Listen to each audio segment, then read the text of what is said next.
ভিডিওতে তোমরা বেশ কিছু বিষয় কিন্তু জানতে পারবা, যেমন তোমাদের বার্ষিক পরীক্ষার পরে ঠিক তোমাদের কতদিন ছুটি থাকবে, তারপর তোমরা বার্ষিক পরীক্ষার পরে ঠিক কতগুলো করে বই পাবা, অথবা 2025 সাল থেকে তোমাদের কতগুলো করে বই থাকবে, অথবা এই যে বার্ষিক পরীক্ষা যেটা আসলে এখন পর্যন্ত রুটিন পাও নাই সেই বিষয়ে তোমাদের কত তারিখের মধ্যে পরীক্ষা কভার হবে, এই সকল বিষয়গুলো কিন্তু আজকের এই ভিডিওতে তোমরা পেয়ে যাবে। আমি মনে করি এটা তোমাদের অনেক গুরুত্বপূর্ণ একটি বিষয়, কেননা তোমাদের সবার জানা উচিত, বিশেষ করে এটা তো জানা উচিত যে বার্ষিক পরীক্ষার পরে ঠিক কতদিন তোমরা শান্তিতে থাকতে পারবা, কেননা অলরেডি এই বার্ষিক পরীক্ষা সবাই বাতিল চায়। তারপরে যেহেতু তাদেরকে বার্ষিক পরীক্ষাটা দিতেই হচ্ছে, তার জন্য কিন্তু তাদের একটু রিল্যাক্স ফিলটা হওয়া উচিত পরীক্ষার পরে। তো সেই সংক্রান্ত আসলে আমি একটি নিউজ করছিলাম, যেটা তোমরা এখানে দেখতে পাচ্ছ। বাংলা ট্রিবিউন নামের একটি পেজ রয়েছে তাদের, সেই পত্রিকাতে লেখা আছে জানুয়ারিতে শিক্ষার্থীদের হাতে পাঠ্য বই দিতে বিশেষ ব্যবস্থা। এই হেডলাইনে একটি আসলে প্রতিবেদন প্রকাশ করছে, যে এখানে আমরা ভালো করে দেখলাম, আর যেটা কিন্তু 17 নভেম্বর 2024 সালে প্রকাশ করেছে রাত 12টার সময়। তো এইটা তোমরা এই নিউজটা যদি দেখো বা এই প্রতিবেদনটা দেখো, তাহলে সেখান থেকে তোমরা বেশ কিছু বিষয় তোমরা বুঝতে পারবে, যে পরীক্ষার ঠিক পরে কতদিন পরে ছুটি থাকবে, আর পরীক্ষা কিভাবে হতে চলছে, অথবা পরীক্ষার পরে ঠিক কতগুলো বই তোমরা হাতে পাবা, আর কতগুলো বই বা পরবর্তী ক্লাসে তোমাদের হতে চলেছে। তো চলো আমরা এই প্রতিবেদনটি একটু ভালো করে দেখে নিই। তার আগে আমরা একটু কথা বলে দেবো, যারা জানো যে বার্ষিক পরীক্ষা আগামী 28 তারিখ থেকে হয়তো বা মোটামুটি সবারই হবে। তো আমরা চেষ্টা করব পরীক্ষার ঠিক আগের দিন রাতে, অর্থাৎ 27 তারিখ রাতে তোমাদের পরীক্ষার হুবহু প্রশ্নটা দেওয়ার। যেহেতু এবার শিক্ষকরা প্রশ্ন করবে, সেক্ষেত্রে হুবহু না হলেও সেখান থেকে তোমরা 70 থেকে 80% কমন পেয়ে যাবা। অবশ্যই এই জন্য আমাদের চ্যানেলটি সাবস্ক্রাইব করে রাখবা। তো চলো আমরা এই প্রতিবেদনের বিষয়টি একটু ভালো করে দেখে নেই। নিয়ে অনিশ্চয়তা দেখা দিলেও তা কাটিয়ে ওঠার সব পদক্ষেপ নিয়েছে জাতীয় শিক্ষাক্রম ও পাঠ্যপুস্তক বোর্ড। অর্থাৎ তোমরা কিন্তু জানুয়ারির মধ্যে হাতে বই পাবা, এটা নিয়ে কিন্তু অনিশ্চয়তা রয়েছে, তবে তারা চেষ্টা করছে যেন তোমাদের বইটা আসলে হাতে পাও। 2025 সালের জানুয়ারিতেই বিনামূল্যে সব পাঠ্য বই সারা দেশের শিক্ষার্থীদের হাতে পৌঁছাতে চায় এনসিটিবি। এর লক্ষ্যে বিশেষ ব্যবস্থায় ছাপা হবে মাধ্যমিকের 1 কোটি বই।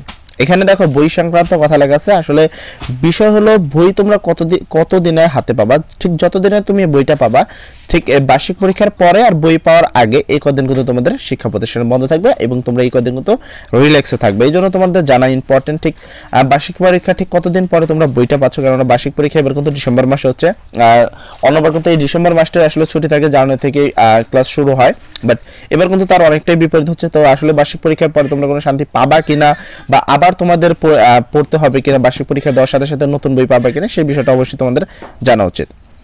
এনসিটিবির সূত্রে জানা গেছে ডিসেম্বরের মধ্যে 90% শতাধিকেরও বেশি পাঠ্য বই ছাপিয়ে মাঠ পর্যায়ে পৌঁছানোর পরিকল্পনা করা হয়েছে। প্রাথমিকের পাঠ্য বই ডিসেম্বরের মধ্যে ছাপা শেষে মাঠ পর্যায়ে পৌঁছে দেওয়ার ব্যবস্থা নেওয়া হয়েছে। আর বছরের শুরুতে মাধ্যমিকের শিক্ষার্থীদের হাতেও পাঠ্য বই পৌঁছানোর নিশ্চিত 1 কোটি পাঠ্য বই ডিপিএম পদ্ধতিতে, অর্থাৎ হলো ছাপার ব্যবস্থা নেওয়া হয়েছে। এই 1 কোটি বই ছাপা দিয়ে দেওয়া হয়েছে আর্মি প্রিন্টিং প্রেসকে, মানে আর্মি প্রিন্টিং প্রেসকে আসলে 1 কোটি বই ছাপানোর নির্দেশনা দেওয়া হয়েছে, তারা 1 কোটি বই তোমাদের জন্য ছাপাচ্ছে। ঠিক আছে, মূল্যে পাঠ্য বই সরবরাহ শুরু থেকেই প্রত্যেক বছরের প্রথম দিন উৎসব করে এই বই বিতরণ করতে হতো, অর্থাৎ জানুয়ারির 1 তারিখে কিন্তু বই বিতরণ করা হতো। 2010 সাল থেকে 1 জানুয়ারি থেকে 2024 পর্যন্ত প্রাথমিক এবং মাধ্যমিক বই বিদ্যালয় শিক্ষার্থীদের হাতে উৎসব করেই বিনামূল্যে বই দিয়ে আসছে সরকার। এবার নতুন বছরে পাঠ্য বইয়ের উৎসব হবে না, তবে বছরের প্রথম দিনে শিক্ষার্থীদের মাঝে বই বিতরণ শুরু করা হবে। এনসিটিবি জানায় জানুয়ারির মধ্যে সব বই শিক্ষার্থীদের হাতে পৌঁছে যাবে, অর্থাৎ তারা চেষ্টা করছে। দেখো এখানে কিন্তু কোনো উৎসব হবে না, অর্থাৎ আগের মতো হুবহু বই পাবে না, অর্থাৎ কিছুদিন কিন্তু ছুটি থাকা উচিত, তবে আসলে ঠিক কতদিন ছুটি সেই সম্পর্কিত কিন্তু বলেছে। তারা চাচ্ছে যে জানুয়ারির প্রথম দিনে যেন বই হাতে পাও, তবে এটা কিন্তু আসলে সম্ভব নয়, আর তারা কিন্তু এই কথাটাও বলেছে। তো চলো আমরা এই বিষয়টা দেখে নেব যে আসলে আমরা ঠিক কতদিন ছুটি পাবো আমাদের এই বার্ষিক পরীক্ষার পরে। প্রাথমিক ও গণ শিক্ষা অধিদপ্তরের উপদেষ্টা অধ্যাপক ডক্টর বিধান রঞ্জয় রায় পদে রবিবার অর্থাৎ 17 নভেম্বর সাংবাদিকদের বলেছে, বিগত কয়েক বছর থেকে 1 জানুয়ারি বই উৎসব করে আসছে সরকার। আমরা প্রস্তুতি নিচ্ছি জানুয়ারিতেই বই দেওয়ার। পরবর্তীতে পরিস্থিতিতে পাঠ্য বইকে কিছুটা পরিমার্জন হয়েছে। প্রাথমিকের বই ছাপানোর ওয়ার্ড দেওয়া হয়েছে। আশা করি জানুয়ারিতে প্রাথমিকদের বই পৌঁছে দিতে পারবে। এনসিটিভি জানিয়েছে এবার মোট বইয়ের সংখ্যা হবে 40 কোটির মতো। এর মধ্যে মাদ্রাসা ইত্তেদায়ী এবং মাধ্যমিক স্তরের জন্য 2,31,00,000 বইয়ের মতো এবং প্রাথমিক স্তরের বই 9,20,00,000-এর মতো। 2012 সালের শিক্ষাক্রমে অর্থাৎ 13 সালে যে পাঠ্য বই ফেরত যাওয়ায় মাধ্যমিকের বইয়ের সংখ্যা এবার বাড়ছে, কারণ স্থগিত হওয়া নতুন বইয়ের শিক্ষাক্রমে ষষ্ঠ থেকে দশম শ্রেণী পর্যন্ত প্রতিটি শ্রেণীতে একজন শিক্ষার্থীর 14টি করে বই পড়তে হবে।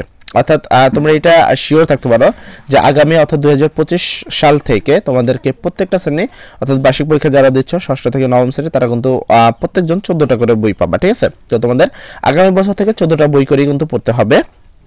কে এম রিয়াজুল হাসান বাংলা ট্রিবিউনকে বলেন, আগামী 15 থেকে 20 ডিসেম্বরের মধ্যেই প্রথম থেকে পঞ্চম শ্রেণীর বই স্কুলে চলে যাবে।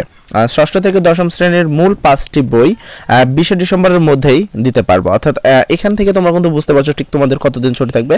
20 তারিখের মধ্যে মূলত মূল 5টা বই দিবে, অর্থাৎ সায়েন্স আর্টস কমার্সে কিন্তু বই দিবে না।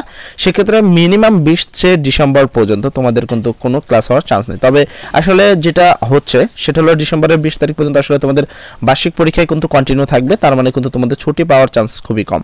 এতে 75% বই কভার হবে আগামী 20 ডিসেম্বরের মধ্যেই। আমাদের পরিকল্পনায় 90% বই তৈরি হয়ে যাবে 25 ডিসেম্বরের মধ্যে, বাকি বই জানুয়ারির প্রথম সপ্তাহে যাবে। মাধ্যমিকের 1 কোটি বই ছাপানোর জন্য সরকারি আর্মি প্রিন্টিং প্রেসকে দিয়েছে সরকার ডিপিএম পদ্ধতিতে, যাতে বই ছাপানোর প্রক্রিয়াটি দ্রুত হয়। এখান থেকে তোমরা খুব ইজিলিতে বুঝতে পারছো যে আসলে বার্ষিক পরীক্ষা দিচ্ছ তাদের আসলে কপালই খারাপ, কেননা সবাই কিন্তু মিনিমাম পরীক্ষা দেওয়ার পরে 1 মাস একটা ছুটি পায়, কিন্তু তোমরা কিন্তু সেই পরীক্ষাটা আসলে ডিসেম্বরে হচ্ছে, যার কারণে তোমরা আসলে ছুটি পাবে না। আবার জানুয়ারির 1 তারিখ থেকে তোমাদের কিন্তু ক্লাসও করতে হবে। 20-এর মধ্যে বই চলে আসবে, তার মানে তোমাদের অ্যাভারেজ 1 সপ্তাহ ছুটি থাকতে পারে। আর 1 সপ্তাহ পরে তোমরা আবারও তোমাদের সেই ক্লাস আসতে হবে এবং আবার পড়া কন্টিনিউ করতে হবে। আশা করি তোমরা বুঝতে পারছো আসলে এটা তোমাদের জন্য কতটা সুখের খবর আমি জানি না, তবে আসলে মূল আপডেটটা কিন্তু এতটুকুই ছিল। ভিডিওটি ভালো লাগলে অবশ্যই একটি লাইক করে দিবা, এন্ড আমাদের চ্যানেলে নতুন হলে বার্ষিক পরীক্ষার মূল প্রশ্নপত্র পাওয়ার জন্য আমাদের চ্যানেলটি সাবস্ক্রাইব করে দিবা। আমরা চেষ্টা করব তোমাদের পরীক্ষার আগের দিন রাতে ঠিক মূল প্রশ্নটা দেওয়ার। তবে এবার যেহেতু শিক্ষকরা প্রশ্ন করবে সেক্ষেত্রে মূল প্রশ্ন কতটুকু দিতে পারবো জানি না, তবে চেষ্টা করব যে প্রশ্নটা দেবো সেখান থেকে 70 থেকে 80% তোমরা কমেন্ট পাবা। যাই হোক, সর্বোপরি কথা সবাই ভালো থাকো। আসসালামু আলাইকুম।